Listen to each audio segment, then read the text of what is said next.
Bonjour, aujourd'hui est arrivée une nouvelle qui est assez contrariante concernant les découverts bancaires. Il y a 11 millions de personnes dans notre pays qui ont besoin, occasionnellement, ou des fois de manière très rapprochée, d'avoir un découvert à la banque pour pouvoir boucler le mois correctement. Souvent, c'est un accord avec la banque. Il y a un plafond que vous ne dépassez pas et vous vivez de cette manière-là. Eh bien, dorénavant, ça ne sera plus comme ça. D'ici un an, tous les découverts seront considérés comme un crédit à la consommation. Alors, ce n'est pas les mêmes mots, découvert et crédit à la consommation.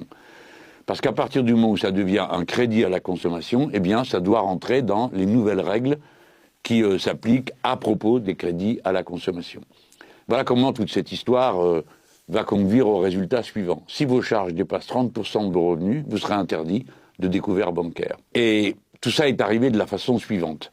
Il y a eu une délibération, une directive européenne qui a été décidée. Le but était d'harmoniser les régimes de crédit à la consommation sur le continent. C'était donc une autre question. Et c'est arrivé en France au moment où les directives européennes doivent être transposées dans la loi nationale. Il y a donc une loi pour transposer cette directive. Et dans cette loi, on a donné en quelque sorte le pouvoir de régler par ordonnance cette question. Ordonnance, ça veut dire que le contenu précis, la façon avec laquelle ça doit se passer, est décidé par le gouvernement en dehors de toute délibération avec le Parlement. Donc personne n'a rien vu venir. Sinon que, quand la loi pour transposer est arrivée, les députés insoumis ont fait un amendement pour dire que ça ne s'appliquerait pas, les découverts ne deviendraient pas des crédits à la consommation et proposaient des mesures pour limiter les agios abusifs, c'est-à-dire le fait que sur les crédits à la consommation, on vous prend des pourcentages, un taux d'intérêt absolument inacceptable et incroyable, abusif. Voilà. Donc l'affaire en était là. Et puis en septembre là, de cette année, le gouvernement de M. Bayrou décide par ordonnance que tout découvert devient un crédit à la consommation. Donc il n'est plus un arrangement avec votre banque, une fois pour toutes, c'est un crédit à la consommation et comme tel, il dépend de certaines conditions. Je vous en ai dit une, vos charges ne doivent pas dépasser 30% de vos revenus. Puis il y a une deuxième condition, c'est que le banquier soit d'accord, puisque c'est un crédit à la consommation. Donc vous vous imaginez la scène. Chaque fois vous avez besoin de ce crédit à la consommation, qui est en fait simplement un dépassement, eh bien vous devez téléphoner à votre banquier pour lui demander la permission. C'est un rapport d'infantilisation, de dépendance, que pas très acceptable, pas très supportable. Et pour finir, vous n'aviez jamais eu besoin de tout ça jusque-là. Par conséquent, on ne voit pas pourquoi cela a été fait. Mais vous voyez, que s'est-il passé?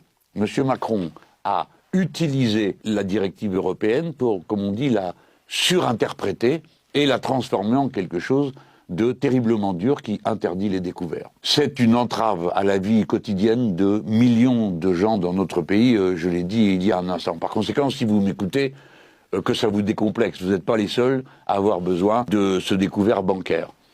Vous n'êtes pas les seuls à vivre de cette façon, et en tout cas, vous ne méritez pas d'être traités de cette manière-là. Cette situation ne peut pas rester comme elle est là.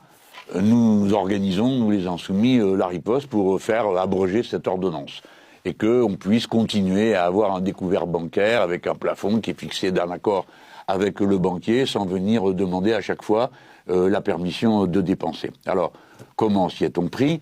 La vice-présidente de l'Assemblée nationale, la députée insoumise Clémence Guettet, a déposé une proposition de loi pour abroger l'ordonnance, voilà, qui est simple et claire.